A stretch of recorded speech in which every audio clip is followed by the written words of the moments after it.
সবথেকে বড় বাধা হচ্ছে আমরা এখনো সমাজে দাঁড়িয়ে সোশ্যাল ইনক্লুসিভিটি, যেটাকে আমরা বলি সামাজিক অন্তর্ভুক্তি, আমরা এই কনসেপ্টটাই এখনো শিখিনি। ল পড়ে হঠাৎ করে ব্যবসা করতে এলি কেন? হ্যাঁ, কিন্তু এটা সবার বোঝা দরকার যে আইন একটা প্রত্যেকটা ব্যবসার না একটা পরিকাঠামো আছে। there is a compliance required, there is a specific schedule, act.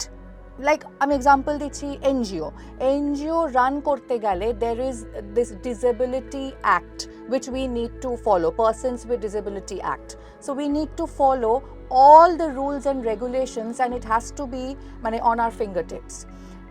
এইগুলো না জানলে বা আইন না জানলে কোনো ব্যবসা দাঁড় করানো একদমভাবে মানে কোনোভাবেই সম্ভব নয়।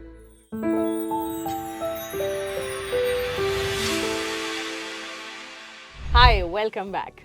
আপনারা দেখছেন লেডিজ সিট, আর আজ লেডিজ সিটে যিনি আমার ভেরি ভেরি স্পেশাল গেস্ট, তার সম্পর্কে আগে একটা কথা বলে রাখা দরকার। আমরা বলি দশভুজা, অর্থাৎ একই অঙ্গে 10টা হাত, যে 10 রকম কাজ করে। এটার আরও অনেক ডেফিনিশন আছে, তবে এই মুহূর্তে যিনি আমার সঙ্গে রয়েছেন লেডিজ সিটে, তিনি সত্যিই একটাই মানুষ, কিন্তু অনেক রকম কাজের সঙ্গে যুক্ত।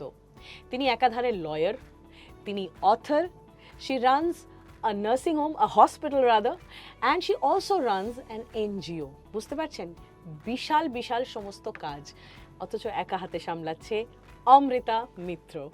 Amrita, welcome to Red FM. Thank you so much. আচ্ছা, সবার আগে জানতে চাইবো এই সোশ্যাল এন্টারপ্রেনিয়রশিপ, এইটাকে তুমি কিভাবে ডিফাইন করো? সোশ্যাল এন্টারপ্রেনারশিপ আর প্রাথমিকভাবে যেটা আমরা এন্টারপ্রেনারশিপ ভেবে থাকি বা ট্রেডিশনাল এন্টারপ্রেনারশিপ যেটা ভেবে থাকি, এটার মধ্যে একটা বিরাট বড় পার্থক্য আছে।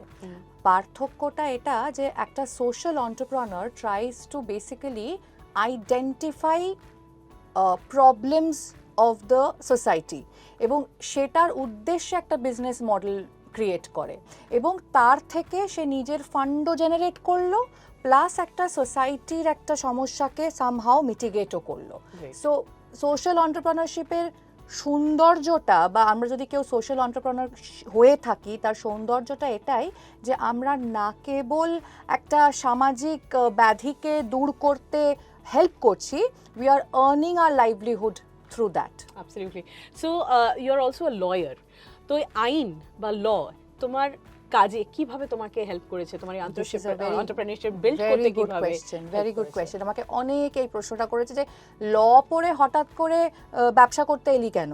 হ্যাঁ, কিন্তু এটা সবার বোঝা দরকার যে আইন একটা প্রত্যেকটা ব্যবসার না একটা পরিকাঠামো আছে। there is a compliance required, there is a specific schedule, act. Like আমি এক্সাম্পল দিচ্ছি এনজিও রান করতে গেলে there is this disability act which we need to follow, persons with disability act, so we need to follow all the rules and regulations and it has to be মানে on our fingertips. এইগুলো না জানলে বা আইন না জানলে কোনো ব্যবসা দাঁড় করানো একদমভাবে মানে কোনোভাবেই সম্ভব নয়। Right, well said. আসলে এটা একটা এমন একটা কথা বললে অমৃতা, সত্যি তো, এটা তো একটা বেসিক জিনিস যে যদি তুমি আইন না জানো, তুমি কোনো কাজই সুষ্ঠুভাবে এগিয়ে নিয়ে যেতে পারবে না। আমার পরবর্তী প্রশ্ন, যে যখন এন্টারপ্রেনিয়রশিপের কথা হয়, তখন যে কোনো কাজে, in fact when we talk about men and women, so we have this habit of saying যে মহিলারা এই কাজ ভালো পারে, পুরুষরা এই কাজ ভালো পারে, মহিলারা এটা পারে না, পুরুষরা এটা পারে। তো এন্টারপ্রেনিয়রশিপের যদি কথা বলি, so do you think women make better entrepreneurs compared to men? একটা সংসার করতে গেলে যেরকম টিম ম্যানেজমেন্ট লাগে, যেরকম অর্থনৈতিক বিজ্ঞান লাগে, যেরকম লিডারশিপ কোয়ালিটিস লাগে, সেটাই যখন একটা বিরাট সেট আপে গিয়ে implementing, I think women are much more pro in this particular scene. তুমি এনজিও রান করো এবং specially abled kids, special need আছে এমন বাচ্চাদের নিয়েও তুমি কাজ করো। এদের রিহ্যাবিলিটেশনের কাজ যখন তুমি করো, তো তোমাকেও কি বিভিন্ন রকমের বাধার সম্মুখীন হতে হয়? অনেক সব থেকে বড় বাধা হচ্ছে আমরা এখনো সমাজে দাঁড়িয়ে সোশ্যাল ইনক্লুসিভিটি, যেটাকে আমরা বলি সামাজিক অন্তর্ভুক্তি, আমরা এই কনসেপ্টটাই এখনো শিখিনি। So I would also like to know যে তুমি যে স্কুল রান করো ফর স্পেশালি এবলড কিডস, তো আই এম শিওর তুমি প্রত্যেক দিন এমন অনেক কিছু নিজেও হয়তো অভিজ্ঞতার সম্মুখীন হও, যেটা হয়তো আগের দিন হয়তো দেখোনি কিন্তু আজ নতুন কিছু দেখছো। এমন কোনো হার্ট ওয়ার্মিং স্টোরি যা তুমি আজকে আমাদের সঙ্গে শেয়ার করতে চাও? আমার একটা সোদপুরেও স্কুল আছে, it's a rural school, Mahishpota বলি। ওখানে একটি বাচ্চা, এরকম তো অনেক ঘটনা ঘটে, কিন্তু ওয়ান অফ দেম ওয়াজ এই বাচ্চাটির স্পিচ অ্যান্ড হিয়ারিং ইম্পেয়ার্ড বাচ্চা, শুনতে পায় না, কথাও খুব একটা পরিষ্কার বলতে পারতো না। একদিন দেখি ও কাজে আসা স্কুলে আসা বন্ধ করে দিল। আর আমরা তখন টোটোয় করে এসে, ওর আরও ভেতর দিকে গ্রামের দিকে বাড়ি, ওর বাড়িতে পৌঁছলাম এবং ওখানে গিয়ে জানতে পারলাম যে ওর বাবা ওর মাকে আগের দিন রাত্রিবেলায় জ্বালিয়ে দিয়েছে আগুনে। এবার এবং বাবাকে সেই দিনই জেলে নিয়ে যাওয়া হয়েছে। But the problem in our system is that maybe আর দুদিন পরেই তাকে ছেড়ে দেওয়া হতো, যদি না আমরা তখন ইন্টারভিন করতাম অ্যান্ড আপিল করতাম যে না, this person needs to be rehabilitated in the right ward, যেটা আমাদের সংশোধনাগার আমরা বলি। অ্যাটলিস্ট যেটা আমাদের গভর্নমেন্ট ইজ ভেরি হেল্পফুল যে এটা করেছে, এবং ওখান থেকে অ্যাটলিস্ট মানে যেন সেই প্রাপ্য শাস্তিটা পেয়ে আসে। এটাও ঠিক, ছেলেটি পুরো অনাথ হয়ে গেল। তারপরে কেউ নেই, তখন আমরা তাকে আমাদের একটা সংস্থার থাকার জায়গা ব্যবস্থা করা, শিক্ষা দীক্ষা সমস্ত করে এখন he is working with us. Wow, that's really amazing. These are called life-changing stories actually. Okay, so ladies seat-এ এবার সময় আমাদের নেক্সট সেগমেন্টের, এটা হচ্ছে র্যাপিড ফায়ার রাউন্ড। আর খুব ইন্টারেস্টিং কয়েকটা প্রশ্ন আছে অমৃতা তোমার জন্য।